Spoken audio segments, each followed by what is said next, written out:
Hello there and welcome to Geordie Media with your hosts Ben and Paul. It's because I knew you were going to say it. I'm like, is he saying anything else? He's just going to end abruptly there. He's like, he's right, but it doesn't. It doesn't feel right because it is Geordie Media. But I think we should just keep going. Let's just go. Oh yeah, that's it. I'm not editing it. I'm not Okay, editing. yeah. So we've got loads of gaming news to talk about. I've got some TV news, and then we've got a movie to review. A very brilliant classic movie to review. Yes. But the first news I want to get into is Cyberpunk 2077. I can't say it. Cyberpunk 2077. 2077. Yeah, all the 2077. 204269 has got its new next gen update patch 1.5. Right. So that it basically runs better on like the PS5 and the Xbox Series S and X. But it's had loads of quality of life improvements as well, which I'm like quite happy about because I'm one of those people that, although it launched in a terrible state, I quite like the game. I don't think it's like a perfect game, but the bugs aren't really what I think the issues with the game are. So I don't think that was like, for me personally, it was like bugs weren't brilliant. Did I encounter bugs? Yes. I think on the Series X at the time, I maybe crashed twice, and I know. I absolutely understand the fucking outrage and stuff, especially in particular with regards to like the last gen, like playing on like an Xbox One console or an Xbox One X or the PS4 and it running fucking terribly. I absolutely understand that whole side of it, but I thought it ran really well on Series X personally, and I've played it on PC as well, and it runs really well on PC. But what I love about that game is the motorbike driving past your house. That was the motorbike. I thought you were talking about in game. I was like, that's the highlight for you. I thought I'll just. It was just like, is that a Sons of Anarchy here, or is it, what's the motorbikes called?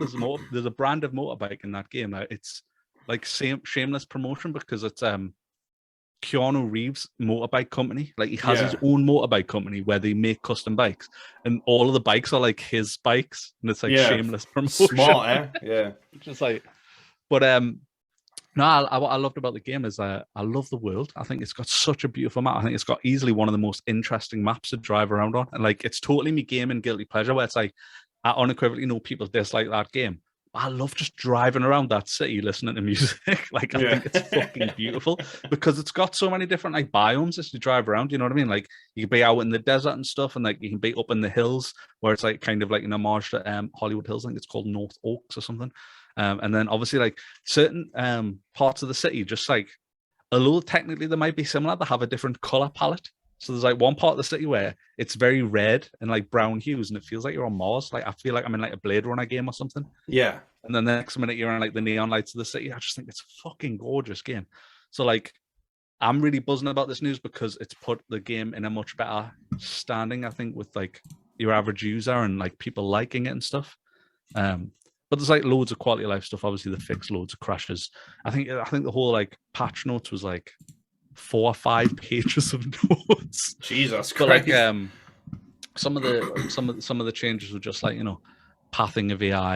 I think they've improved crowd, like the way the crowd responds to like violence and stuff. Because one, there was hardly, especially on consoles, the crowd wasn't dense like the trailers. And then it was like if you shot into the crowd, like none of them seem to react very well. A lot of them just seem to crouch down and stuff. So they've changed it now where some people will crouch, but others will run. And some people might even try and fight you and stuff. And so like, I'm just glad it seems to be in a better place. And I think it's a step in the right direction. Yeah. But the selfish person inside of me is gutted that because of the failure at launch, they took away the online component. They said like, all right, we're fucked up. We're going to not make online and we're going to focus on fixing the game. And I do think that was the right thing to do in that moment. Time, yeah.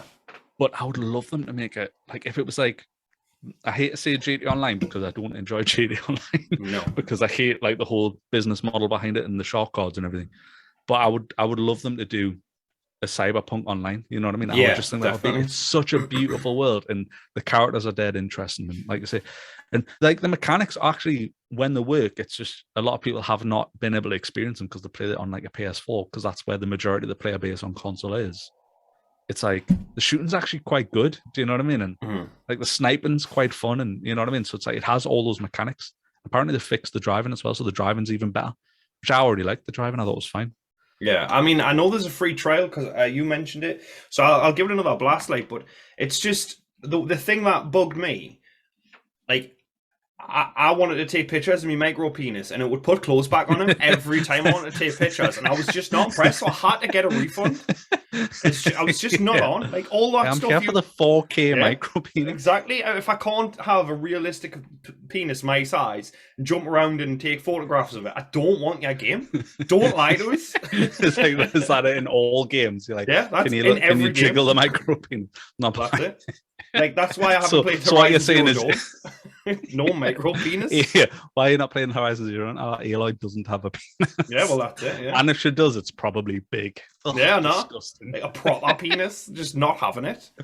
But yeah, just finally on Cyberpunk, obviously it's worth noting, like I said, there's a 5-hour trial on everything, I think, on all consoles and stuff. So I think that's to go like to win a bit of favor back. Like, all right, you might have refunded this game. You probably did refund this game. Yeah. Give it a go and see if it's for you now. And you know, if it isn't, don't take the plunge. I think it's great that anyone can just jump in because kind of not much excuse to not give it a try. You know. Well, that's it. And I mean, it's like $15.99 on the PlayStation right now, which is crazy. So I mean, I didn't know it was that cheap. That is really good. Yeah. Yeah, it's insane.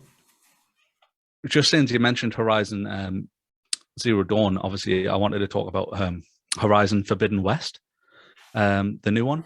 Yeah. I didn't know this, but apparently the cheapest way to buy the game is to buy the PlayStation 4 version.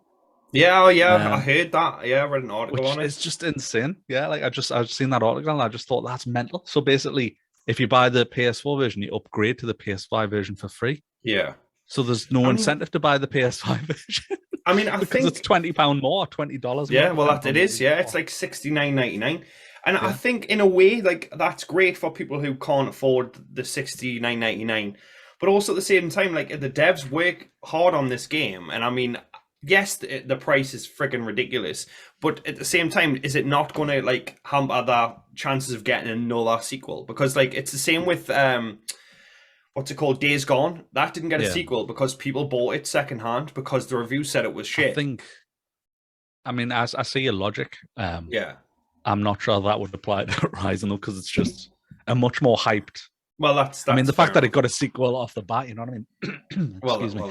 But the fact that it got a sequel off the bat puts it over Days Gone. I think Days Gone, don't get us wrong, is brilliant and is a total underrated sleeper hit. Yeah. And I mean, I say sleeper hit loosely because I mean it was a PlayStation exclusive, so let's be honest, it had a lot of fanfare.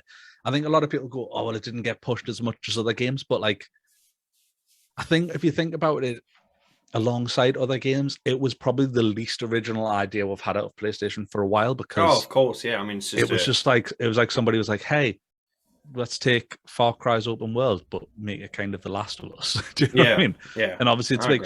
For me, what was like really disappointing is like Lottie, my girlfriend, she's played way more of it than me. But I played like 15 hours and I didn't encounter Horde in 15 hours. Yeah, like, I didn't get that far, and like I feel like. That's mental. That was the selling point. Like, yeah, these massive hordes, and you didn't come across one. You know what I mean? Like, I didn't even come across one, and it was like, you know what I mean? I don't want to like blow me on trumpet and go like, well, I'm good at games. So like, because I took 15 hours, like most people, I played it, I got bored and I moved on to something else. But like, yeah, I just feel like, wow, like your biggest selling point, I didn't even experience it, and like, that's quite like it's not a massive amount as a hardcore gamer, but it's still a big chunk of time, especially if you like work full time. You know what I mean? Yeah. Like, if you work full time and you've got a family, like you're lucky if you get 5 hours a week to game. So yeah, well, exactly. Realistically, for some people, that 15 hours, that could have been 3 weeks that you played that game and you didn't encounter a horde. Like that's. Well, I feel like you should have. I feel like they should have started in with a horde, even where maybe you were maybe a bit OP. You know, when they do the whole like the Die Hard thing. Yeah. Like, the calling games where you like lose everything and you build up. Like. That kind of trope. It'd be cool to like start off overpowered and like so you get to fight a horde and originally go, wow, that feels amazing, and then lose everything and then have to build up again, and then give us the 15-hour, 20-hour grind to the horde. You know what I mean? Yeah, I agree. Yeah, I mean, I'm getting to the point now with games that I'm starting to make gaming content again because I don't have enough time to game anymore because I'm working so much. So I'm like, oh well, I'll make a gaming video. Like I played Buffy Chaos Bleeds. It's a Is PlayStation that- 2 game. I was gonna say, is that the PS2 game, isn't it? Yeah, and I'd never played it That's before. amazing. Yeah, have you uploaded really good. that? Yeah. It's on there, but it's not ready to come out. Oh, But it's yeah, you'll have to ridiculous. let us know. I definitely want to watch that. Yeah, but you get to play as Spike, and that was literally the selling point. And I was like, oh well, I'm going to make a video on that. Like the same with that Sifu Is that game. the one? Is that the one though? Before we talk about seafood, but is that the one with you get to play Xander with like a water pistol with holy water in to kill the vampires, or is that the first Buffy game? There's one you actually play as Xander for a bit. I was like, yeah, you can play as Xander in this one. You play as them all.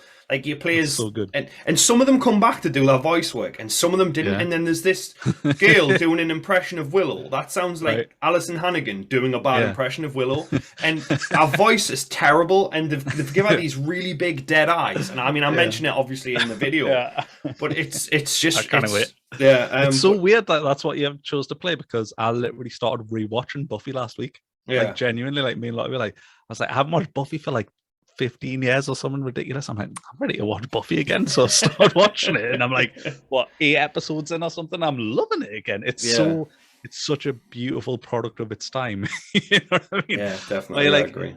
What's hilarious is Joss Whedon's been fucking cancelled. But like Buffy's like heralded as this like the whole like, oh, they're strong. It's all about strong women and empowerment. But like, so much stuff in that show is so questionable. It is like that's it is.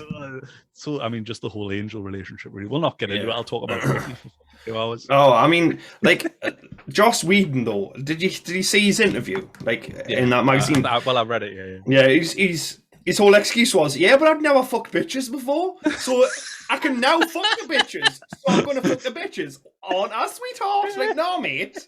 You're in a position of power and you're fucking all these bitches. Because that's basically what he said. Like, I couldn't believe it. I was like, I thought maybe he was going to be like, yeah, like I thought he was going to say like, oh, you know, I was in a position of power, and you know, I'd never experienced this before, and I took it overboard, and I'm seeking counselling, and you know what I did was wrong. But he's like, no, but imagine never fucking bitches, right? And then bitches want to fuck you, so I fuck those bitches. I think and just do the Batgirl film again. The wording probably didn't fucking help you. You know what I mean? Yeah, well, like, you're not really fighting your cause by calling them bitches. It really undermines your point of because when if you distill it down to its base roots, its point is not okay, but I understand it more than when he says bitches. So like if you go, well, I literally no women were interested in us at all. So then all of a sudden, very attractive women who previously I would never be able to get have a chance with. I had a chance with. When you put it like that, you go, all right, you're a tragic fucking loser. Yeah, well, that's it. Because there's this whole myth that like you cannot be with attractive women where you can. You just have to be not a piece of shit.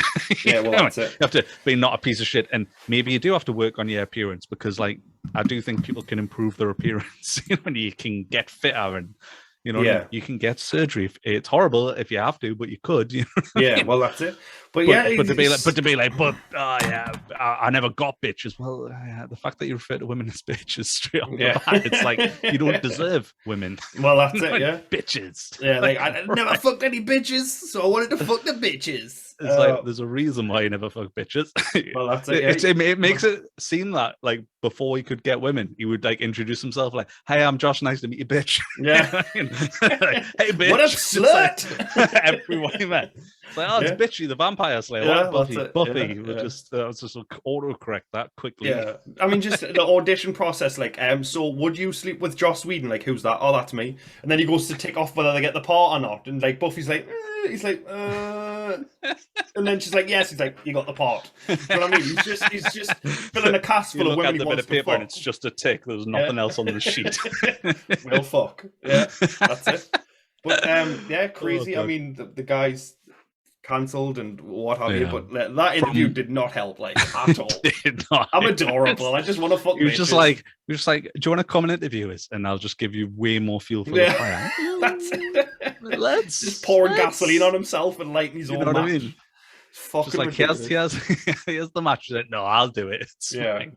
Yeah. From one fucking mental fucking segue to another, this is the best fucking story that I've come across over the week, which is there's a female Tekken player, so she's like a professional Tekken player, right? In Japan, I believe it is, and she's been cancelled because basically she said on a stream like loads of crazy shit, but like it was all like against men. So one was she said that men under 170 centimeters don't have human rights. And it's this whole trope of like women not being interested like in men who are under 6 foot. Apparently this is like, I'm obviously like, we're old men out the dating game, haven't like dated in years sort of thing, and we're both 6 foot or over. Well, so I suppose it's not really it's not really something that's ever like happened to it, but it's become apparently very prevalent over the past 5 years that online dating stuff is like a lot of women aren't interested in men unless they're over a certain height fucking capita or something, which is just insane. But apparently it's like massive, obviously, on the dating scene currently, that especially things like Tinder, like apparently women literally put in their profiles on Tinder like don't message us unless you're over 6 foot and stuff. Yeah, crazy. which is mental because like my girlfriend's 5'4", I think. Yeah. And I know for a fact if you said to her, like, tell me that person's height, she wouldn't go. She says everyone's over 6 foot. Yeah, well, she's 5'4". Yeah, I mean, like she goes, well, I don't know, 6'2", and I go, nah, he's 5, and I'm taller than him, he's 5'9" or something like that. You know what I mean? It's that's it. Yeah. So it's just like, but it's mental. So like this, like I say, this female fucking player, I think she's called Tana Corner, and like I say, she was from Cyclops Athlete Game, and basically said anyone under 170 centimeters, which I think's about 5'9" or 5'10", which is mental because people she said that they don't deserve human rights, which is insane. She said loads of other denigrating shit about men, and like, you know, like of course, basically like unattractive loser men should kill themselves essentially. Wow. Just like, wow. What? So then she obviously got fired from her fucking sponsor and from her team and everything, right?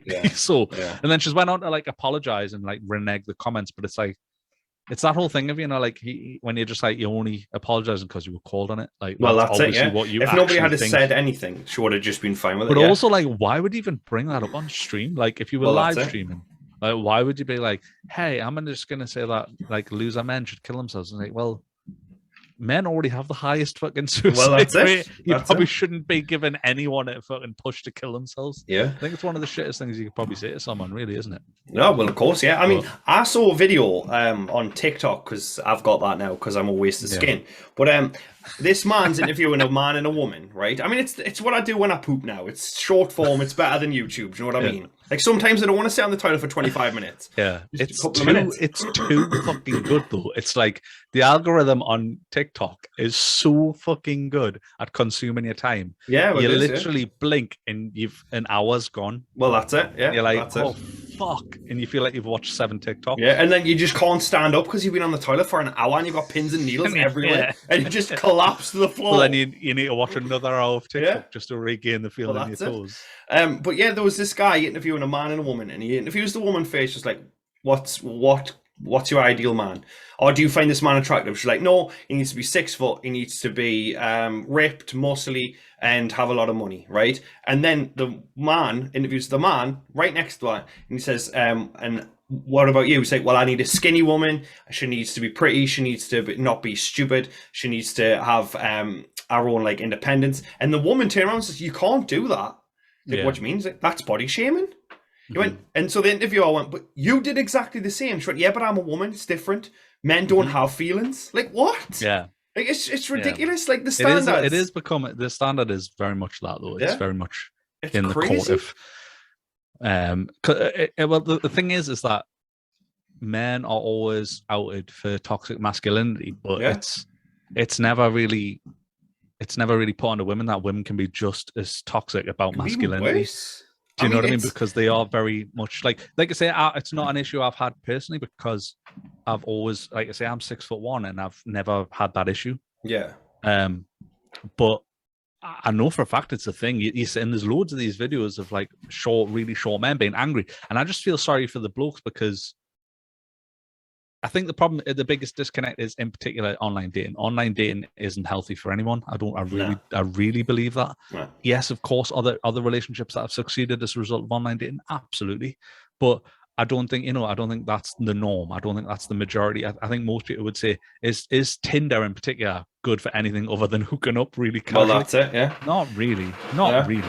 This chair makes so much noise. It's ridiculous. It's the chair. It's the chair. But it's just like if you have to distill someone, like the thing with Tinder as well is like, I only really know Tinder because Tinder's the dating app I used about 8 years ago when it first came out. It's the only dating app that I used. Yeah.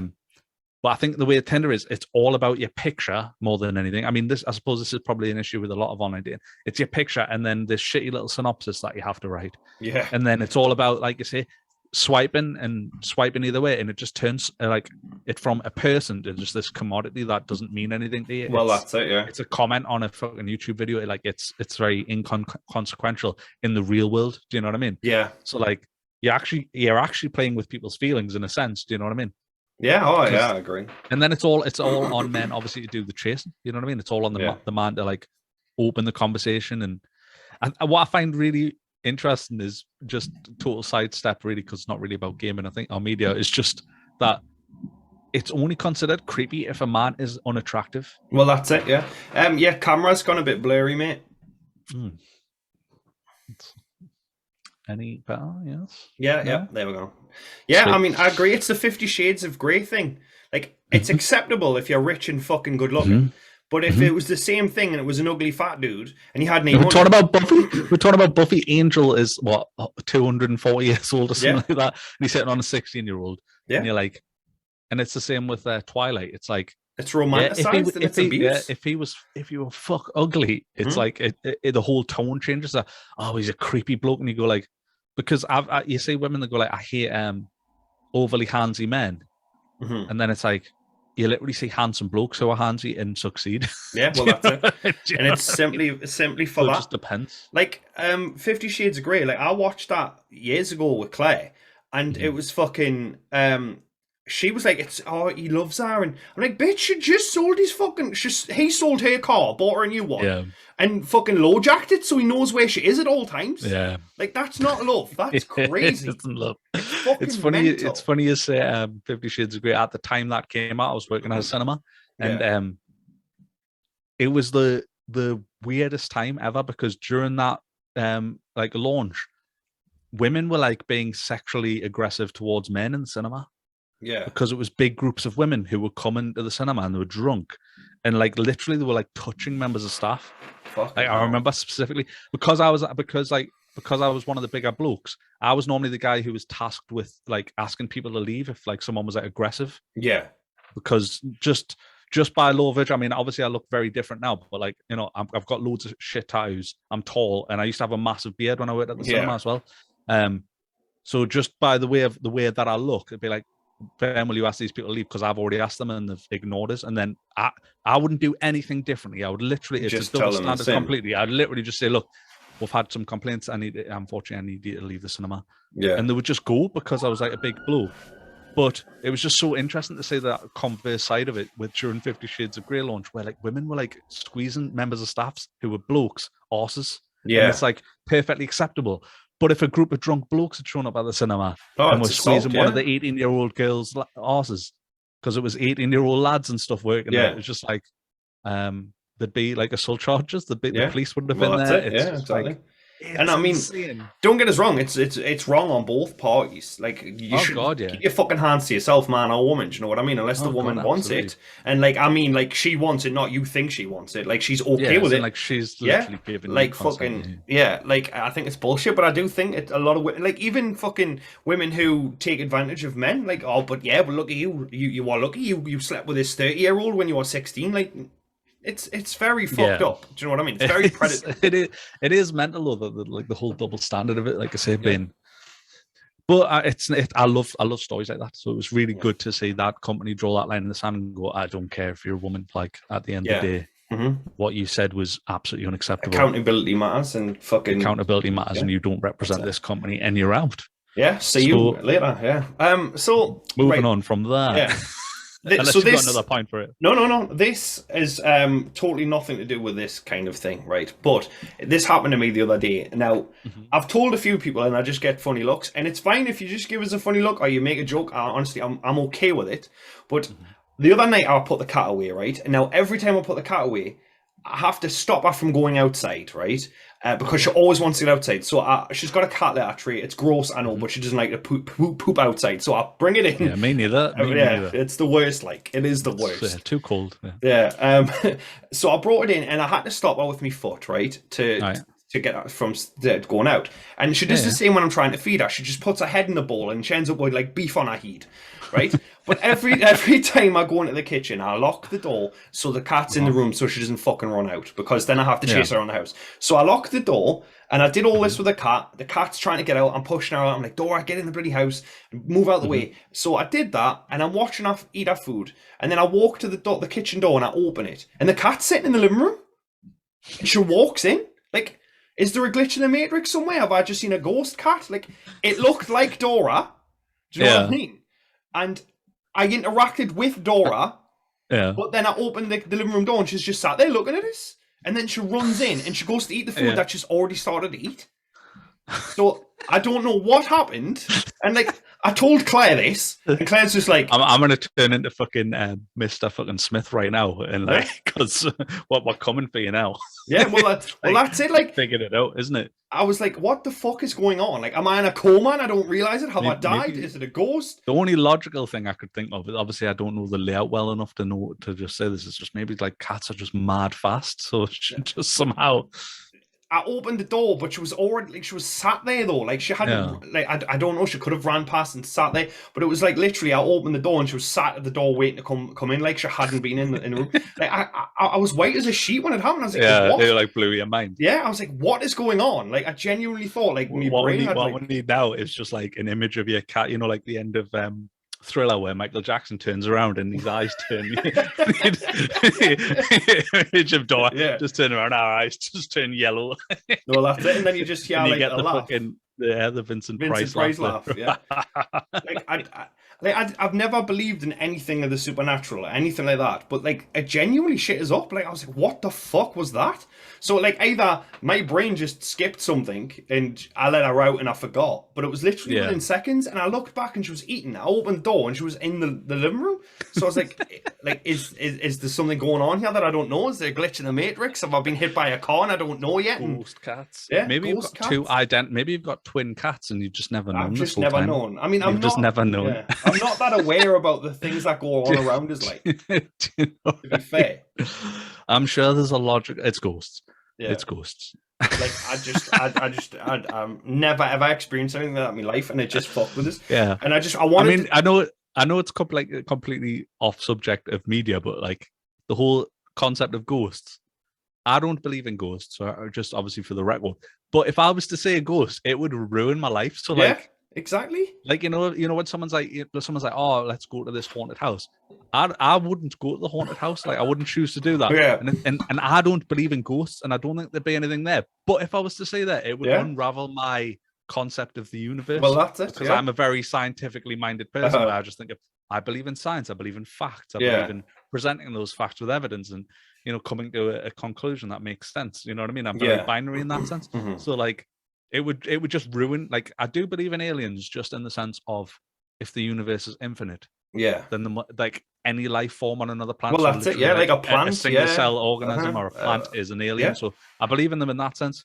The whole visiting UFO thing, not so sure about. Same thing though. If I found that out, probably ruin me fucking life as well. Yeah, well, that's it. Yeah, well, that's it. But I mean, I know it has nothing to do with the podcast, but. Yeah, man, it fucked us up. I was like, I don't understand. I questioned my whole life. Like, I was genuinely like, am I real? Like, am I in like some sort of incubator? And this is like, I've died. Just like or holding the cat, looking at different angles. I genuinely keep giving the cat funny looks. Like, like see if she's watching you that. Yeah, like, you know, honestly, yeah. I mean, she always makes eye contact. Newspaper. Well, that's it. She goes back to reading a newspaper or goes out for the day fishing and that, like normal cats do.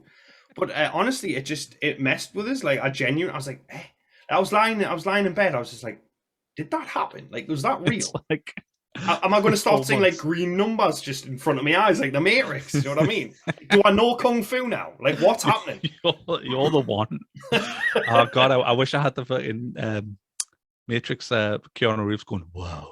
Yeah. Whoa. You need to play that in the edit. Just you're like, am I going to start? I can't do I know Kung Fu now? Yeah. Whoa. Yeah, I'll definitely add that. But moving swiftly on from whatever that was. No, I loved it. I loved it more that, but always. Let's just make the podcast about that. Yeah, absolutely. I think like, don't get us wrong. Obviously, the podcast is about Geordie media. It's in like we're two Geordies talking about media, but like, I'm happy to talk about just about fucking anything. Yeah, Like, I'm, same. I'm having a good time chatting shit. So on topic though, the other thing I wanted to talk about, which is very personal to me, is the whole Battlefield 2042 situation and the petition for refunds. I don't know if you've seen that, where No. basically people have created a refund petition on change.org to Right. petition for them to refund everyone's copy of the game. It's got Fucking over hell. 200,000 signatures, Jesus making it Christ. one of the biggest gaming petitions in history. Yeah. Because obviously the game just didn't come out in a state that anyone expected. I saw Obviously, it was your a video on full-priced it. game. Yeah, Like on TikTok. You see that yeah. face? It was so funny. That was good, man. But It's yeah, just it was in a state, yeah. it just came out buggy, broken, didn't work. But the main thing that I have with it is all bugs and like glitches aside, they just tore out the heart of what makes it a Battlefield game. Yeah. So it's the double the player count for some reason, whereas every other previous Battlefield game had a 64 player maximum. And then this one all of a sudden has 128 players, and it just doesn't work. And the maps weren't built in a way that it makes sense for that to work. Right. And then they stripped out obviously the classes, so it was always a class-based game. It was always, you had your medics and you had your assault guys and your engineers and your snipers, or your recon rather, and they just made it so that anyone can just pick a perk and use any gun you want. So you could become a sniper now, but also eternally heal yourself as a medic if you want. So you can be a medic sniper, and it breaks the game, and it kills the diversity of the game, because players are always going to play it in cheesy ways. Do you know what I mean? Yeah. So like, it goes to one of two ways, because like when a mechanic that I think developers don't expect, sometimes they run with it. Like if you look at the Gears franchise, wall bouncing was never planned for. They didn't create wall bouncing in mind. Mm-hmm. It's just pro players figured out that was the best way to move around the map quickly. It was like, hey, if I Rudy run to this bit of cover and then bounce straight off it onto a neck, I can move around the map very quickly. And whereas the game wasn't built with that in mind, it was built as your standard kind of cover shooter. But they rolled with it and it made sense. And it's a bit like with the recent Call of Duties with the slide cancel and stuff. Like I say, people will always look to whatever like the kind of cheesy ways. But with Battlefield, it was always a squad-based shooter. So there was always like a positive and a negative to each class. So it made sense that some people would choose that class. Yeah. Now there's stuff where like you would never choose. Do you know what I mean? Because it's just a negative. And now I don't have, you know what I mean? Because certain types of guns were locked behind certain classes. So like, for example, an engineer whose job would be to repair tanks and destroy tanks, they could only use submachine guns. So the idea was that they're near the tanks and they're fixing them and maybe helping fight the other ones. Mm-hmm. And then if they have to fight, that fight in close quarters. You know what I mean? Yeah. That's the main rule, where it's like, well, now I can be a sniper, but I can also be anti-tank. Do you know what I mean? Yeah. So, or it's like, or I can have a submachine gun on the. So it makes certain guns less viable. Like, for example, how big the maps are. I could never ever recommend anyone uses a shotgun.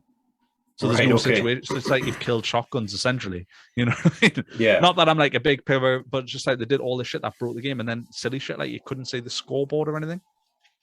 So that's one of the reasons I personally want it. And then obviously 200,000 people want the petition. A lot of people are saying, well, some people are just voting who never bought the game, but it's just like they can still vote for the idea. You know what I mean?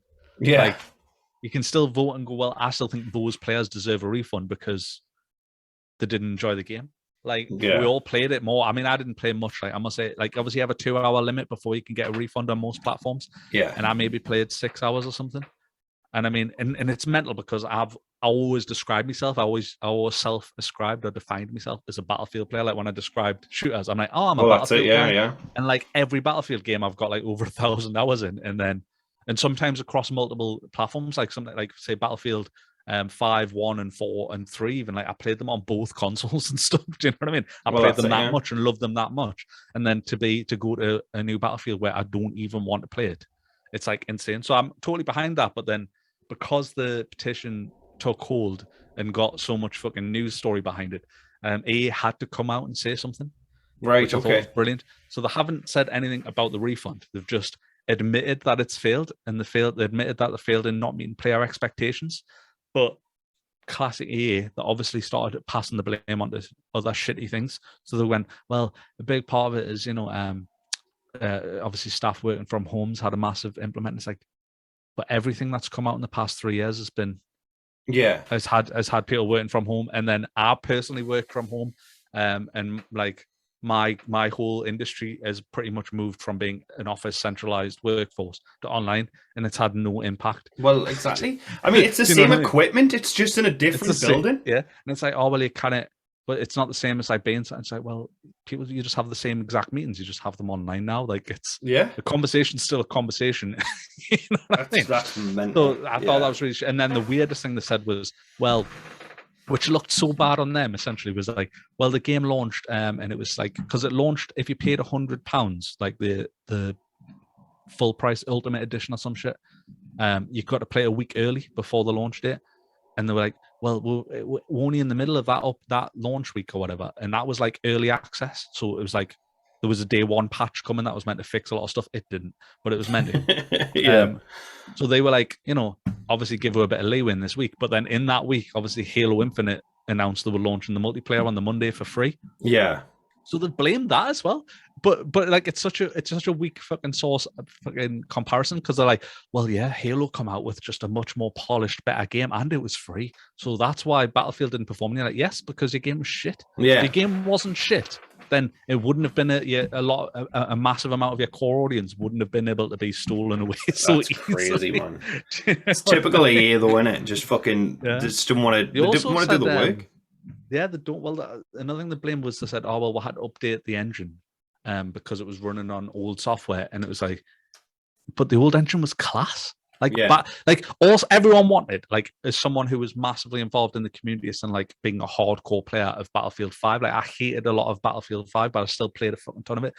The movement and the mechanics, a lot was great.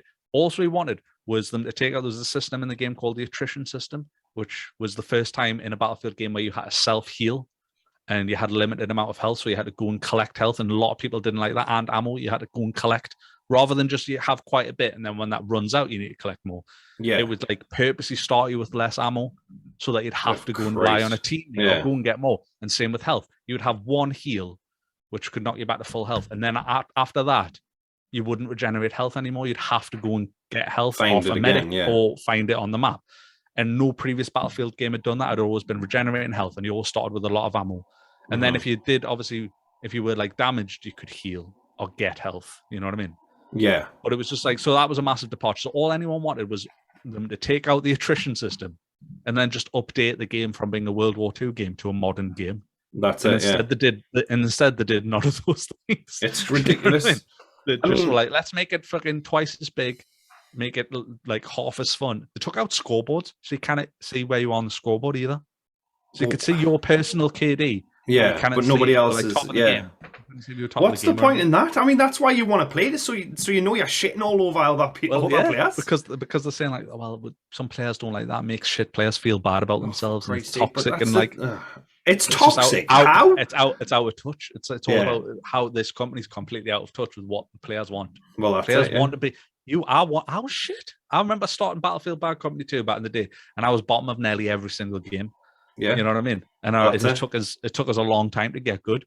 Well, that's so, it. Yeah, and I'm not even great. I'm just good. So like, you know what I mean. So everyone should have to go through that. I feel like that's just how you achieve mastery of anything. You start sucking at something as the beginning of getting good at something. Well, that's it. Yeah, from Adventure Time, but I've never seen that. But yeah, I mean, it's the same with PUBG. Like I sucked at that game, and now I'm okay at that game. Do you know what I mean? It's just time played. Like is like, why is that game so popular? Because of that. Well, that's it. Yeah, I mean, because I've been playing to climb the ladder. I've been playing with William, and like I've been enjoying teaching him the game, and like he was obviously where we were at when we first played, clueless, didn't know what to do, and he's like, "Oh, you're a pro player." I'm like, "No, I'm just better than you." Do you know what I mean? It's it's thousands of hours of the game. It's just time played. It's experience, isn't it? Yeah, well that's it. But I don't understand. It's one of the reasons I stepped away from Call of Duty with the skill-based matchmaking. I feel like the better they get at the game actually becomes harder. Because you just end up playing with equally skilled players. And then you never end up feeling this like sense of power that you get from getting good at the game. That's it. Because you never get experience being the best player. That's it. Not that I'm saying you're the best player, but like after years of Battlefield, every other Battlefield except this one, because I didn't really play this one. the last 3 Battlefields, like I've always been in the like top 10 on like most games. Yeah. A lot of the time top 5, sometimes top, you know what I mean? Because I learned the game through years and years and hours of playing. Whereas like with Call of Duty, it's like with years and years and hours of playing, you can still be bottom because it'll put you in with players who are exactly the same skill level as you all the time. Well, that's it, yeah. And I don't understand that kind of that's the way gaming's going. But it was just dead interesting that the petition got so much fucking attention, and EA had to come out and say something, even if they did say what they did say was like absolute bullshit. Yeah, well, of course, it's shocking nobody. But yeah, I mean, I'm not much of a first-person shooter like gamer. I mean, I played the Battlefield games with you, but out of COD and Battlefield, I preferred Battlefield. But even you've totally changed the games you play now because of just how fed up you are of the same shit in those games. I've always been a shooter guy, and then the combination of Call of Duty, like, and I wasn't a big Call of Duty guy until Battlefield started getting shit. So it was around the end of Battlefield 5's life cycle that I was like, right, I'm going to transition to COD until the next Battlefield game comes out. Mm-hmm. So I ended up playing, obviously during the pandemic in particular, like everyone, I just started playing Warzone and stuff, and played loads of it, and it was just like, I felt like there was no sense of progression after a certain point. Like after about a year, I felt like I'd learned everything you could learn about the game at that point. Yeah. And it was just like how much you could just be content always fighting good players. Well, and like for me, I understand that if you're like in a ranked mode, because you would have a rank ascribed to you, you'd go, oh well, you're diamond, or so there's something to say, well, at least there's some sort of recognition for your time played and you being good. But I don't want to like play like a sweaty ranked playlist and it not be ranked. Yeah. do you know what I mean? That's like, it. Yeah. Not have the rank ascribed to you. Yeah. And then obviously Battlefield coming out and being the sense it was like, wow, I think I'm done with shooters for a while. So I haven't played a shooter now in about 2 months. Well, that's it. Yeah. For my entire life, I've played shooters. Yeah. And now I've started playing different games. I've started playing some Soulsborne games. It's just like, yeah, man. I mean, I'm the same. Like, I as you know, I played PUBG and Ark all the time. Yeah. But now I just play solo games because, I mean, besides playing like with William, it's just I haven't got the time. I'm constantly behind the computer. Like, I had to go to the opticians because my left eye is worse than my right eye now because I spend so much time on the computer.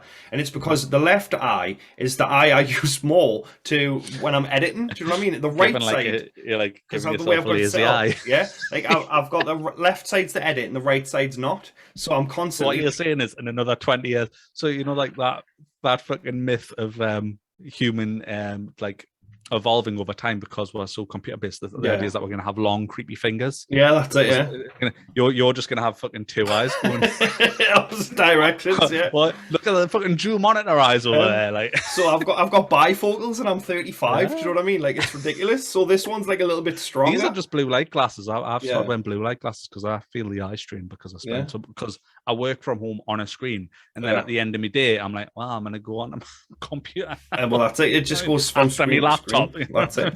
Well, yeah, I mean, it's me all day. It's like phone, then computer, and then if I'm lucky, the PlayStation for a little bit. Like, yeah, they just need to get it. You know, like they talk about like the kind of advanced VR and this kind of like retinal kind of shit where it's like Terminator style. You imagine it being on your like vision. Mm-hmm. Like, it probably doesn't even need to be actually in your eye. It could probably just be something directly blasts the image into your mind. And then it could save me fucking eyes, you know? Well, that's it, yeah. That's the dream, is that I'm asleep, but it's all happening while I'm lying in bed, wasting away. Yeah, well, there you go. You don't have to move. It's all just there. You've just got, like, muscle wastage and you're, like, 3 stone, but, you know, you're happy because you've just been satiated with all this media and you can play games and shit. Sounds good, yeah. Yeah, I'm ready to just be a floating brain in a jar. I don't need any of the rest. You know what I mean? Walking is a mug's pump game, that. like. Well, yeah, exactly. Just pump dopamine straight into me fucking brain jar. Let's go. Well, that's it, yeah. Pump dopamine into me brain jar. That's living that, like. Do you know what I mean? That's it. Just so the next every couple of hours. Every couple of hours. Yeah, I was going to say blink, but I wouldn't have eyes. Maybe a brain in a jar with 2 floating eyes. Yeah, just the eyes attached, to like the nerves and shit, yeah.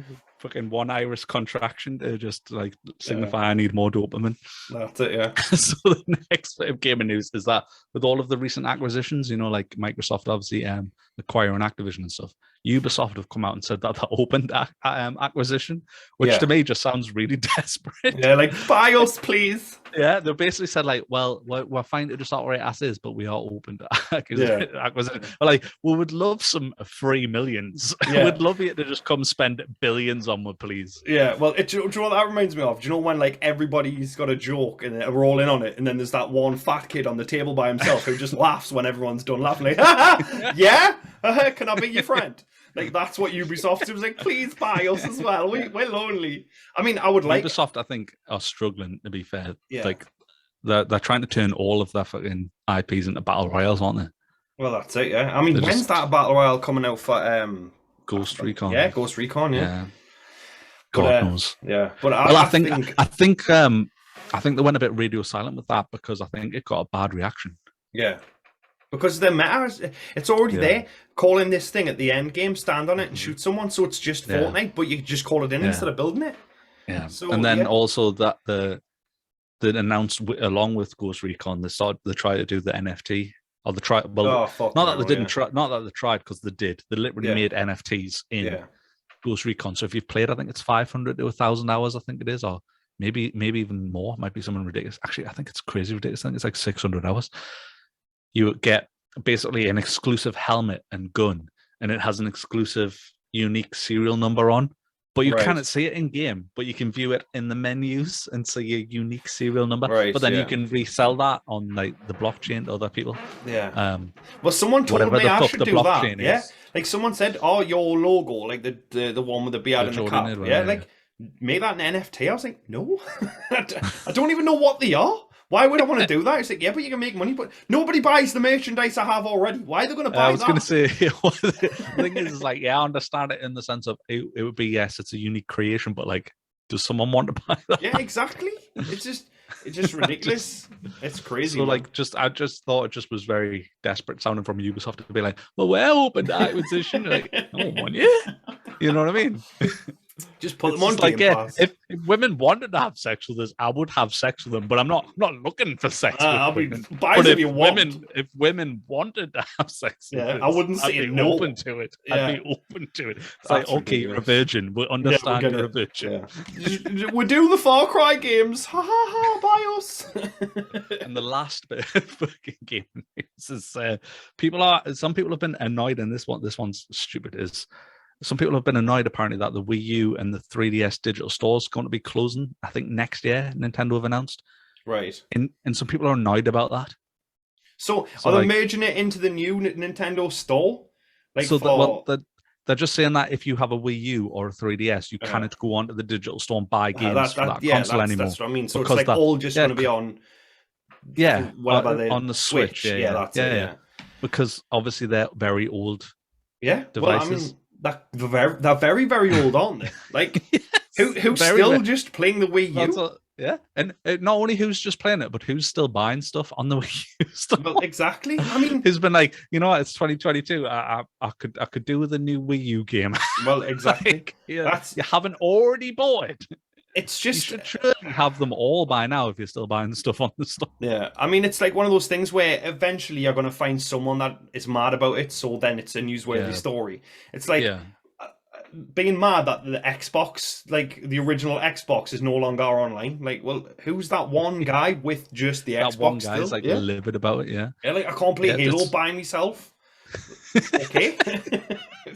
It's just, I mean, don't get us wrong though. I do think, I mean, completely separate of this, I do think Nintendo are terrible for like making their old content available. Yes. Oh, I agree with that. Did you say that pack they did? I think it was like a Super Mario All-Stars pack. And it was basically like 3 Mario games in one. So it was Mario 64, Mario Sunshine, and I can't remember what the third one was. But it was 3 games in one, and they only sold it for a limited time. That's mental. And I don't get it. And also recently they did, which is really stupid, was they've got like a new tier to that online, like the Nintendo Switch Online service or whatever. And if you pay for that, and it's 40 quid a year, I believe it is, you can play Banjo-Kazooie on your Switch. That's the only way that you can play Banjo-Kazooie on a Switch. That's it. To pay them. That's the only way. Ridiculous. So like, I'd rather pay the 40 quid for Banjo-Kazooie and just have Banjo-Kazooie on your Switch. Do you know what I mean? That's Like, absolutely meant. I don't why understand is that. their entire back catalog just not available on the store? Like that Yeah. entire back catalog, like Well, everything that I'm the they same currently for have every the rights console, to. though. Yeah. Yeah. Like, Every game you have the rights to should be available on you, yeah, whatever your I current agree. platform is. Yeah. Like, no wonder people emulate. Like, I don't feel any, like, I don't personally emulate, but it's just because it's the hassle of figuring it out. Yeah, well, that's it. Yeah, and it is But I a bit haven't of a got a ball problem ache. with it. I haven't got a problem with it at all because, like you say, you cannot go on and buy it because you can't even. Not only can you not just not go on and buy, as well as sometimes I don't want to go on and buy because the pricing is ridiculous. Because if a game came out 20 years ago, I'd happily go on and pay £3 for that game. Yeah, But you go on and it's a game from 20 years ago and they want 15 quid for it. And I'm like, it's not worth 15 Nah, quid. it's not. Like, it's crazy. And I mean, sometimes, like, even on Steam, there's a game called the Movies game that I really loved as a kid. And I thought, oh, well, I'll go on Steam and buy it. And they took it off. And the reason behind it was, well, we just took it off. Like, that was it. Like, why? Yeah. Why take it off? It's just, it's just backwards, man. I think every game should be accessible on every console. Like, PlayStation apparently getting backwards compatibility. And, like, everyone's like, oh, that's amazing. It's great. But, like, Xbox have been doing that for years now. And For years, yeah. and obviously the PlayStation ponies are like, yeah, but it's going to be better because it's PlayStation. And it's just like, well, it should have been readily available anyway. Yeah. And I just don't understand why it's not. They just should all have been available. Yeah, that's it. What's mental as well is, like, I remember, like, on my PlayStation, for playing, what did I rebuy? I rebought the Warriors and I rebought Grand Theft Auto 3, and it was like a PlayStation 2 emulator, so it wasn't using any of, well, not any, but it wasn't using like the available power of the console to improve those games in any way. So, like, obviously, Xbox does things like increasing the resolution and the FPS boost and stuff like that. It was like, literally, I was playing GTA 3, but it was like I was playing the PS2 version of GTA 3. And it was exactly the same as the PS2 version. You know what I mean? It didn't seem to load any faster. No. The frame rate didn't seem to be improved at all. Do you know what I mean? Yeah. I'm just like, but I mean, it's great if they're going to bring that to PlayStation in the sense of, you know, making that shit available. But I just, every bit of content that company owns. So if Xbox owns any old games and it's not a licensing issue to put them on, they should just do that. They should just put them on. Yeah. Just get them on as soon as possible and charge a couple of quid for them for people who don't own them and people who already own them if they have the disc and shit or whatever. You know what I mean? Yeah, exactly. That's it. I don't know why it's this whole big thing. My last bit of news is you've said that like 3 times, you know. Have I? And the last bit of you 3 times now. And my last bit of news is the actor John DiMaggio, who is the voice of Bender. Oh, Bender, yeah. Mm-hmm. So obviously they're doing the Futurama revival. He's come out and said that he deserves more money to play Bender. Yeah. And he's like the only one, so like none of the other voice actors have asked for more money or anything. Yeah. And I just think it's like a really bad look for him to be coming out and saying. I mean, he keeps fanning the flames though. Like, he'll retweet something or something. He's like, see, they agree with us. They agree. It's like, mate, it's just some dude on Twitter, man. Just one person. And I mean, like, John 416-365 agrees with us. And like, don't get us wrong. He's a good voice actor. He does Marcus Phoenix in Gears of War. And I mean, I haven't seen much of Futurama, but I know what he sounds like, and he does a good job. But I mean, I think it should be.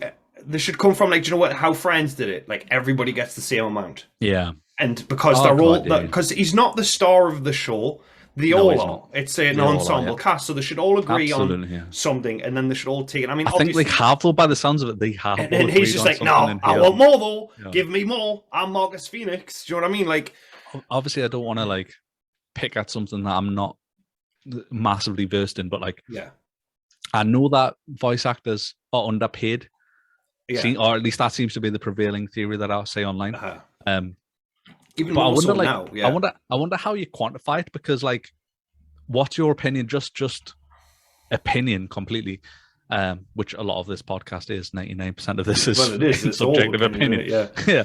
But what's your opinion on a voice actor's worth? If you were to say, just for argument's sake, let's say you're an actor, so not a voice actor, an actor, like you act in a film or a TV show. And you get paid £100 an hour. So we'll just go off an hour, just a nice round number and a very easy. So you get paid £100 an hour. How much do you think the voice actor should be paid if they're doing the exact same type of role, but they're only using their voice and not well, I mean, to be on screen and be a character. Well, I mean, nowadays it's not just like voice work, because they're now all in the costumes and draw those things with the dots on, and they do it all. Or they get motion capture artists in different voices. It just depends. I mean, obviously back in the day it was just a voice, so obviously they got paid less. But if it's say like if it's mocap, I think that's basically mocap, the same as acting. And like the guys, I can't remember his name now. He does what's he called, man? Joel from The Last of Us. Yeah. Well, you did. Nolan, is it Nolan North? Or no, that's not Nolan North. That's Uncharted. I can't remember his name. I really like the voice I know actor who as you well. think. I know. Yeah. I know who you mean. I can't think of his name. Yeah, they do all the mocap and Pagan Min in Far Cry 4. Yeah. So they do all the mocap and stuff. So I would think obviously they were paid more because it's a lot of work. I think that's it. I've never thought about the mocap because that's a massively different variable, isn't it? Yeah. That's but I mean, 90% of the work, isn't it? If you got, say, John DiMaggio or fucking Mark Hamill, I would say Mark Hamill would get more money because, well, I mean, it's Mark Hamill, he's an actor and he's been in things. I don't know, obviously. So, John like, DiMaggio if you were to say just off someone's, like, because my feeling anyway, which is what I was kind of leading to, would be like, if you had the exact same actor, so say Mark Hamill, because he's a perfect example, because he's an actor and a voice actor. Yeah. So say it's Mark Hamill and he's going to act and do the voice work, or he's going to do just the voice work. No mocap, just the voice work.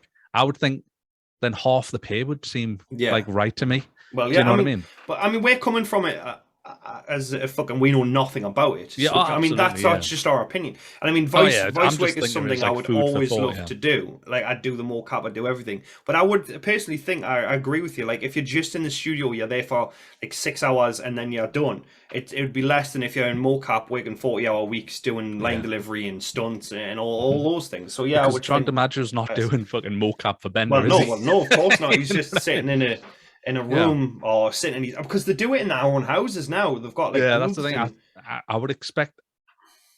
I would say that's obviously probably a bargaining chip as well, though. So if I've got my own setup, well, my studio costs this much money, so I'd expect some sort of you using my equipment and my, you know what I mean? Well, that's it. I would expect. So I mean, there's so many variables, but just as like food for thought. But I just don't think it's a good look on him to be coming out and saying that. It doesn't seem very professional. It seems like his agents should be intervening and going like, this doesn't look good, man. This is going to make it harder for you to maybe get more. I mean, people are less likely to pick you up. Yeah, I think obviously they should get what they deserve in respects to what they're going to do. But if he's like, well, I want 3 million an episode, and they're on like 250,000 an episode, like it's an ensemble cast. Like, why are you getting so much more for doing exactly the same? Is it just simply because you are John DiMaggio? Like that to me, that I obviously I don't know. I'm not this big time fucking voice actor celebrity. But like to me, I would go in with it like, I mean, you said like £100 an hour. If I was doing voice work for £100 an hour, I'd fucking shit me pants. I'd be like, yes, please, let's do that. I'll do all the hours. You know what I mean? Like, but I mean, obviously not knowing much about it, I would just say like, fucking shut up and take the money. You're gonna have a good time. You're gonna be in a room with all these people again. Just take the money. I mean, he's obviously already got enough money anyway. Marcus Phoenix, and he's still making the Gears of War games. He does voice work and other things, no doubt. So I mean, is it just personal pride, and he's just letting that get in the way of a good time? I think it could just be the very human need to never step back. You never want to get less. I think it's very human to be like, well, now that I've achieved £50 an hour, I won't take less than £50 an hour. Well, do you know what I mean? Yeah. So I think maybe there's a part of that, but I totally agree with the idea of ensemble cast, because like if I was on the cast, like you see when you talk about like the Friends as an example, if it was like me and you were doing this show, for example, and we're doing the exact same stuff, so we're not, because obviously you're doing the editing stuff, you know what I mean? But if we're doing exactly the same stuff, and like you say, we're talking down the line, I'd be like better if you were making more than us if you were doing the exact same stuff, but just because you're more of a personality or something. Do you know what I mean? But I couldn't do that. I couldn't sit in the knowledge knowing, well, I'm doing exactly the same job as him and I'm getting paid more, because that's fucking, to me, that's shady as fuck. Like, we're turning up, we're doing the same thing. The exact same thing, and I'm getting more for that. Like, that's, it just didn't sit right with me. I'll be like, well, he's doing exactly what I'm doing. Why am I being paid more? I've seen a good example of that on a very much smaller level was when I was working in another cinema, but when I was like really young, I was like 19. One of my friends had started, and when you were 19, you got paid less than what you would get if you were over 21. Like that's how minimum wage works in the UK. So Yeah. this is when I was 19, so it was a long time ago. So I can only tell you the numbers at the time, which don't apply today. But I was on 4.85 an hour, and so was my friend. But when you turned 21, you went to 5.85 an hour. Uh-huh. So we were both on the same section or whatever. Like, and then this new kid had just started, but he was 26 or 27, and my friend was asked to train him on a section, but that kid's just started. So we're already in the job, but this other kid's just started, and he's already on more money than me. He gets a pound extra an hour, and he's like, "Can you train this guy?" And he said, "No." And the manager was like, well, "What do you mean you can't train him?" And it's like, "Well, he's already getting paid more money than us. Yeah. You're telling me to train him how to do my job? Like it's the same job. Yeah.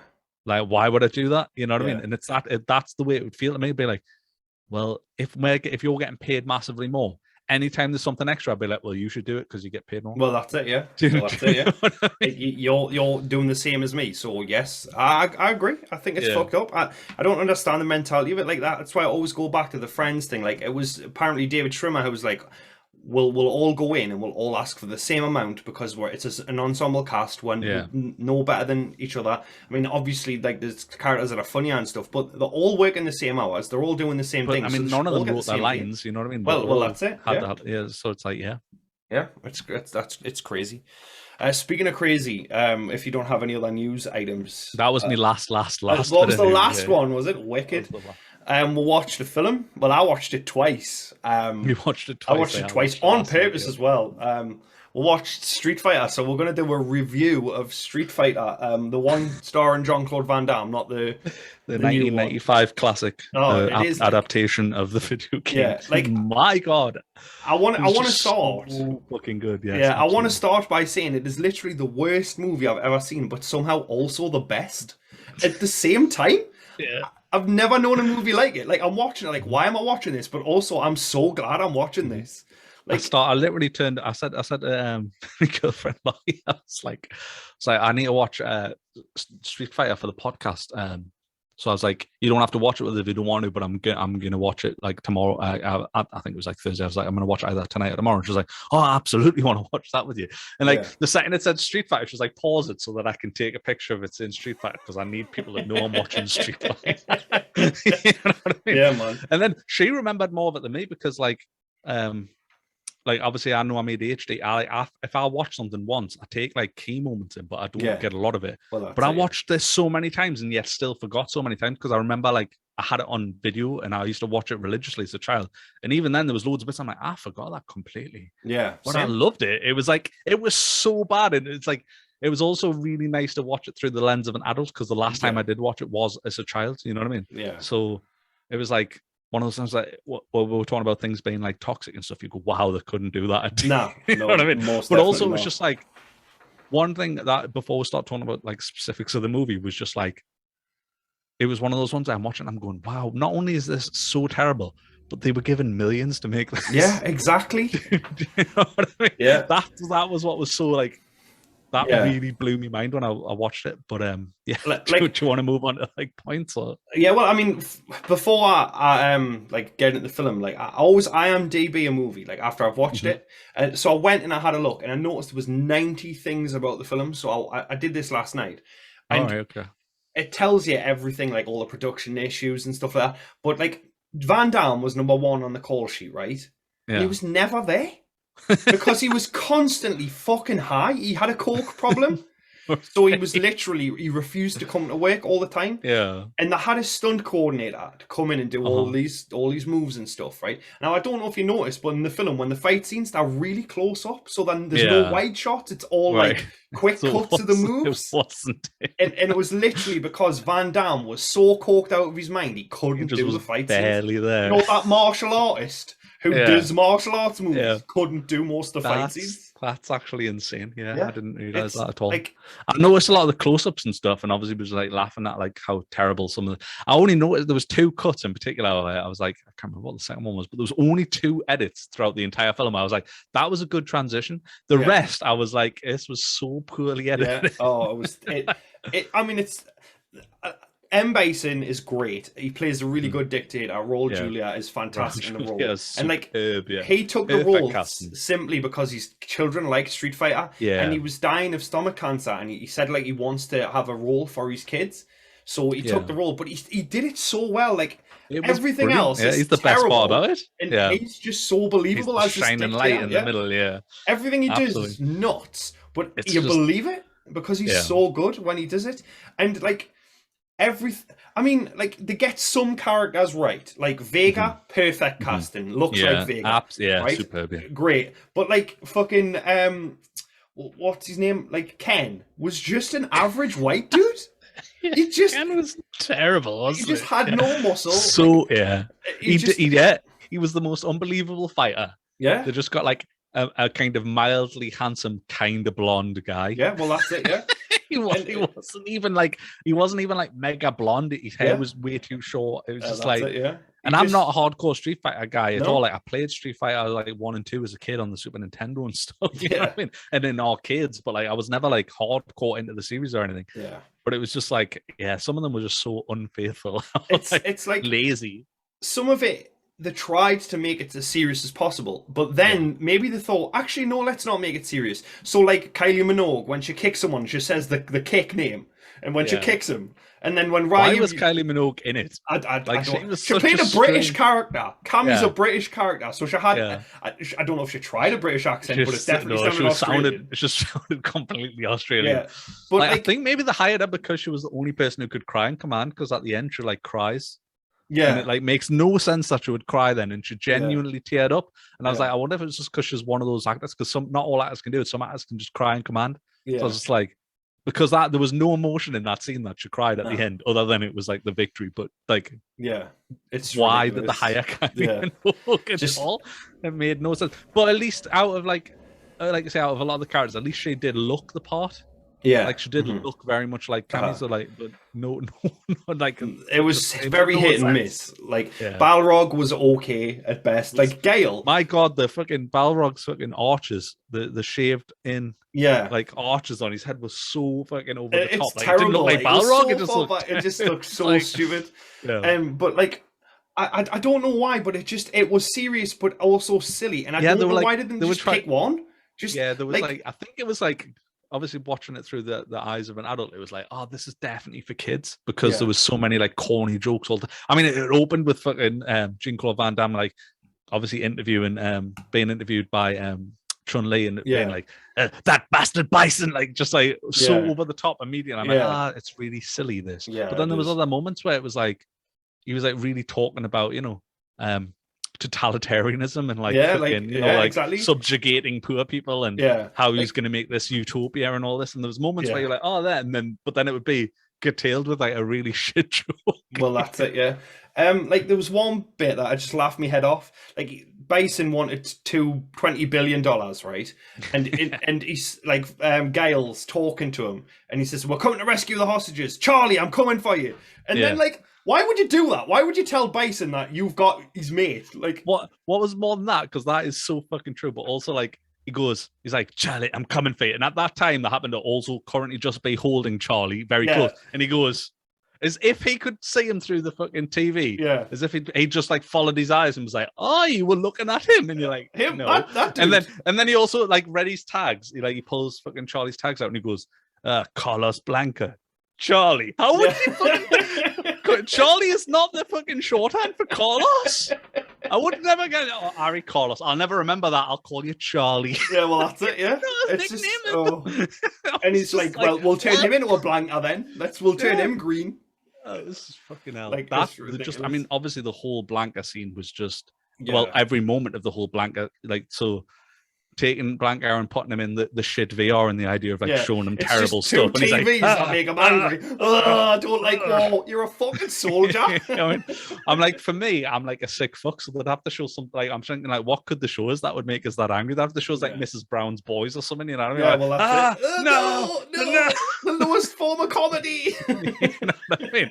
Yeah. Because I'm already ready to punch children, so I don't Yeah, need well, fucking that's it, yeah. images of like children suffering. Yeah, but like I didn't understand that. Like, they put two little TVs on his eyes and it showed him war. A soldier who's lived this, and he's like, oh no, not war, my only weakness. I love Like, I love when they ridiculous. showed him the like the positive stuff, and it was like children laughing, and then a wedding, and then it was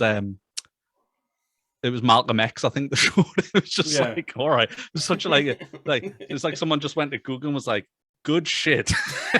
Just like, also the big fucking reveal. So when the doors opened, there mustn't have been actual automatic doors, because like in certain films like Star Trek and stuff where they actually just have someone manually. Must have been like that because the doors didn't even like open properly. So it was like this big room went, and then like the left or right one door just like stayed for ages. So it's like one guy was like, shit, I've got to run around and do the other door. Budget cuts. You had one job. You had to run around in 3 seconds and it was 10. You fuck that shoot.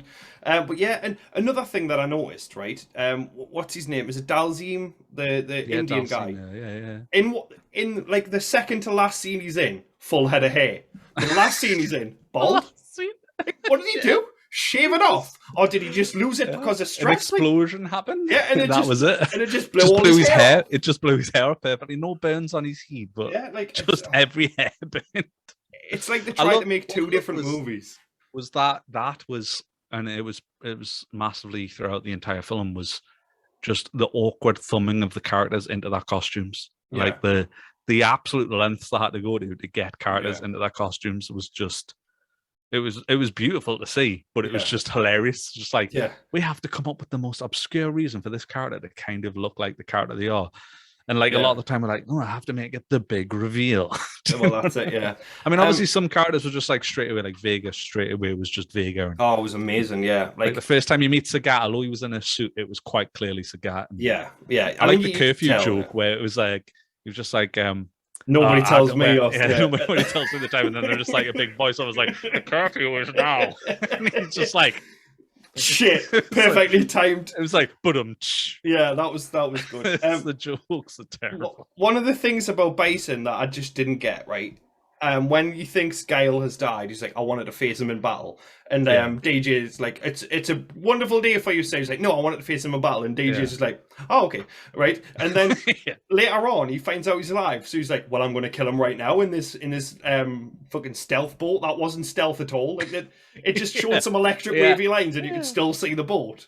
You could completely see the boat. But didn't you want to kill him in combat? And you're like, he said, I want to kill him in combat. And he's like, yeah, I killed him. I got him before he got here. Just ridiculous, man. And Bison, he dies, right? But he's got a defibrillator. I can't say it. The fucking defibrillator in his chest. And his chest. And his suit. And he comes back alive. But somehow he ends up with superpowers. Like, he didn't have superpowers before that. But now he does. Yeah, but the defibrillator shocked him and then imbued him with electricity, and all of a sudden his shoes lit up. Well, of course. All of a sudden he had some fucking LA gears on or whatever. Well, that's it, yeah. What was the show? High Tech or something? Yeah, I can fly and shoot lasers. Like, I love the inflatable chest because it was just like all of a sudden he had boobs. It was just like... Yeah, it was like, titties, activate. Titties. Like, you wouldn't hit a woman, would you, Van Damme? Like, I'll smack a bitch. So funny. It's just the quotes from Bison, obviously, it was just absolutely superb. Like, just so many quotable moments. But one that wasn't necessarily a funny quote, probably at the time, but it just really fucking got us because of just the current climate. Was he said, "Oh, bison dollars." It's like every bison dollar is going to be worth £5 British, and I just thought, oh, I remember when British pounds used to be like worth something. Yeah, remember when that used to be like the gold standard because they actually had some worth. Yeah, that's great, man. But yeah, like why was Guile ginger? I know that I was going to say that, like, I'll mention that after this because I'll just forget this point and I wanted to bring it up because it's just ridiculous. Like, Bison opens the thing for the hostages is like, well, the AN, which is supposed to be the UN or whatever, is like didn't want to go with my measly sum of $20 billion, so now I'm going to kill you. Like, measly sum? Like, is he that demented? Like, I don't know if that's supposed to be funny or if he genuinely believes that, and I just thought that was really good. I just think it was meant to be funny. Yeah, like... Did you notice in his chambers, like when he's got Chun-Li in the chambers, because that's where one of the only cuts I actually like from the movie, and it's cuts at the end where it's the fireplace like lighting up and it smashing them like the fireplace lighting up and it cut into his laughing face. To the laughing face, like, and the like transition to that. I thought that was one of the few edits. I was like, oh, that was a really good cut. But then in his room, like one, it's brilliant when he changes into his like pajama version of the M Bison outfit, which was brilliant. Like, he gets the Hugh Hefner jacket on, he changes to like a fucking dressing gown version of the evening cap. Yeah. His evening cap. That was brilliant. But then in the corner there was just a weirdly like a sad clown painting of M Bison in the background, and it makes no sense. Like, I'm gonna have to send you an image so that you can put it on screen, because it's just like there's no reason why it's in his room. It's like this Picasso drawing of himself. It's like a sad clown. That's crazy, just like, man. What? Yeah, maybe that was just the inspiration for the character, that he's like the sad clown. Yeah, what's the sad clown called again? Lepaggio or something like that. Yeah. Pagliacci or something. But I am Pagliacci. Yeah, man. But why was Guile ginger? It was like they tried to dye his hair blonde, and give up after the first attempt. Yeah, it was like, nah, it didn't work. We'll just make him ginger. And I mean, I love how he's got an American tattoo on his arm, right? But he's not American. Like, Guile is. But Jean-Claude Van Damme isn't at all American, and he sounds not. Yeah, he doesn't sound American at all. So just make his character like Belgian, because that's what he is. Like, you've already took crazy liberties with a lot of the characters anyway, so just make him Belgian. Like, that's acceptable. But it's like he punches him, and it's just, it shows the American flag. It's like, fuck yeah, America. It's like, but he's Belgian though, so it totally takes away from it. It's ridiculous. Bison, you son of a bitch. Yeah. Right, come on, man. Zangief though, like, it's crazy. Zangief though is my favorite character on the whole. He is, not only is he hilarious, he's perfectly cast. Yeah, like, perfectly cast, fantastic. And the line, quick change the channel, every time, even though I know it's coming, still makes us laugh. It's so stupid and juvenile, but it's like the best line in the movie. I loved just the whole Zangief and E Honda fight scene as well, where they're wrestling and stuff. I just thought it was brilliant. And like when they see them smashing up like Bisonopolis, like, and it looks like Tokyo, it's like they're playing the Godzilla sound effects. Stuff. Yeah, it's ridiculous. But I mean, it's a commercial success, you know. Like, it made back its budget. Like, I'm sure on Amazon Prime as well. It's got like 4.5 stars. Yeah, I mean, it's because like who would downvote that movie? It's like so hilariously brilliant. It's good and it's bad, but like my biggest issue with it is like they either have the superpowers of the characters or they don't. And Ryu does the Hadouken thing, and you see the flash of like thingy when he's fighting Vega, but it's never used before or after. Like, stick with one or the other. They either do have the superpowers or they don't, and it's just it's weird. Like, Blanca was an experiment, and I get that. Right, but like Zangief and Dalzim, they just made him bald for the last scene. Like, look, they just made him bald, and he just had the chains around his wrists and neck. Well, that was it. That was it. There was nothing. He didn't have face paint on. He didn't have the earrings. Yeah, it's just. He didn't dislocate his limbs and do a stretchy punch on somebody. Well, that's it. They should have had a focus group. Watch the movie and be like, well, no, you just need to lean into the craziness. It's already cheesy as fuck. Yeah. So make it. I feel like you say, but like, because edits like that were done after the fact, I feel like they just half-arsed it. It was like, I feel like they had like a date edit, and they just, or like, it would probably be. It's probably maybe at the time it was much harder to make those graphics or some shit. Like, I feel like they were just like, we'll date it once, kind of be arsed. Yeah, well, that's it. Yeah, like, well, do you know what I mean? Like, I feel like there's so much that you could do. Like, I feel like even now with the film exactly as it is, you could just do re-edit and put so many interesting effects over. Well, that's it. Yeah, I mean, the budget was mostly like fucking Van Damme's coke. To be fair, like, that's probably why there was no fucking special effects. Like, could we do this? Well, Van Damme needs another bump, so like we're just gonna have to give him that. He was like number one on the call sheet, and Raul Julia was there during the time he was dying of stomach cancer. He was there more than Van Damme, and it's ridiculous. Like, it's just mad. It's just that name value though, isn't it? At the time, obviously, his name was very. Oh yeah, in the 80s and 90s, he was. He was a god. But one of the things that I really did like is I think the sets were great. A lot of the sets were great. Like Bison's base and his little like flying hover kind of thing that he would stand in, his little power center control thing. Yeah, that was great. The whole like the screen aesthetic and everything. I loved the outside of the base being like an old kind of Aztec looking kind of pyramid and everything. Like, I think there was some really great sets that were obviously real sets. Yeah, combined with ones obviously that they built and like it's one of the things I love about old movies, you know what I mean? Versus like just the lack of CGI. Yeah. Well, that's I it. think there was a all lot. practical. I mean, don't get us wrong. Obviously, there was loads of shit CGI, like you say, like the fucking boat scene and the camouflage was terrible. But there's loads of moments I'm like, oh, this is like, I'm like, and like obviously it's just pure nostalgia, but it was just beautiful, you know. Well, that's it. Yeah. It was recommending loads of other films afterwards, and I forgot that they made a Double Dragon film. Like, have you seen that Double Dragon film? No.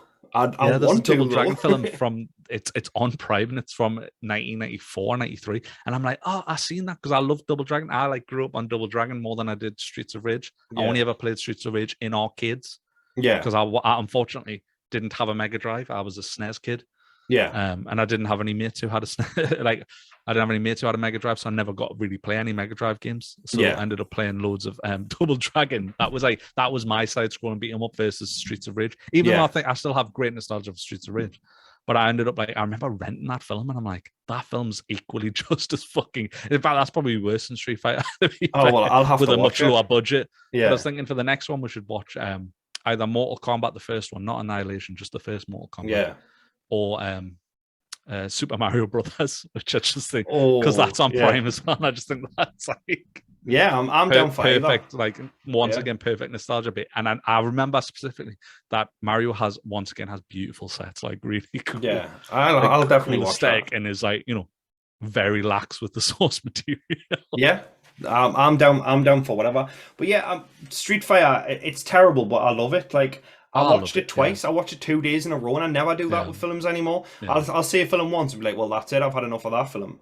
But Street Fighter, it's just so stupid and so ridiculous. Like I'm laughing at parts that I missed the first time because I know that joke's coming, so I'll hear something else like that. Yeah. The joke about the curfew, like the first time was hilarious. I knew that was coming. So the second time there was something else just after that I laughed at. Which was it's absurd, but it's genius at the same time. Yeah. It's like, do you know what it reminds me of? And I know they're not trying to do this, but you know Starship Troopers, how it's like a political thing, and it kind of felt like that to me. And I know they're not doing that on purpose. Yeah, but it felt like almost like a propaganda piece underneath. Yeah, underneath, veiled with like a video game over the top storyline. Yeah, well, that's it. Yeah, but it was absolutely ridiculous, but I loved it, and I genuinely the think last I could thing watch I've it again just thought tonight. I haven't written down actually that I've just thought of is that in the opening scene with Vega where Ryu's about to fight Vega, and Jean-Claude Van Damme crashes through with a tank to interrupt the fight. The tank has 2 giant missiles on it. Right. On the side, but he's crashed through a wall, and it's like essentially the missiles first. Yeah. So you're like, surely if they just drove full speed at the wall, they would have just all blown up and died. Yeah. Like, again, it's the Coke budget, man. They were going to fire them, and they just thought, well, we couldn't, so we'll just make a wall out of boxes and just add a bit of dust. One of the funniest things for me, right? This is the last thing I'll mention about it. Do you know when they're in prison? Vega's made a blade. Right, and if you look at it, it's like 3 bamboo ship thing. It's like 12 inches long, right? Is he just carrying that around the prison? He's not got that up his arse, has he? So he's just winding about with his. It's a back scratcher, mate. It's just a back scratcher. Like it's so. So Gat's like, don't worry, I've got it, pal. Yeah, well that's it. Yeah, like, and he just whacks about the prison with it, and he's just like, you're gonna get this, mate. I never thought of that. I remember thinking like he's made a fucking claw out of bamboo, and he's like, why is it like that? And I was like, because the claw's his thing. It's like his gimmick, in it. It's like on his normal fights and in game he has a big claw, so that's why he's made the thing. But it makes no logistical sense because you would just make a shiv, wouldn't you? And it's pretty wide as well. So I mean, it can't be it's perfectly put together. It's all wrapped perfectly. It's like, wow, he's really spent a fucking. For the short time he's in, he spent a lot of time on arts and crafts. Did he just immediately go in? Exactly. Like, you got an arts and crafts station here. I just love arts and crafts and also stabbing people. And the prison were like fine with it. Like, yeah, this is fine. Yeah. It's just, and I don't need to smuggle 1 blade. I need to smuggle 3, and I need 3 bits of bamboo, and I need some sticking tape. It's like fucking hell. It's elaborate now. It's absolutely ridiculous. Yeah. But again, it lends to the fact that it it's a stupid film, but I think it took itself seriously. It's like, have you seen The Room? That guy who Yeah. made The Room. Like, it's that. Yeah, They think yeah. they were making a masterpiece, and they Yeah. accidentally did, but for the wrong Yeah, reason. the accident. Yeah, That seems like the absolute perfect place to end on. I think I think you've just like surmised it perfectly and succinctly. So it's probably just worth saying thank you very much for watching, and we'll probably catch you in the next one, whenever that may be. Very soon, I imagine. It will be. Thank you very much for watching. We'll see you all again soon for more craziness.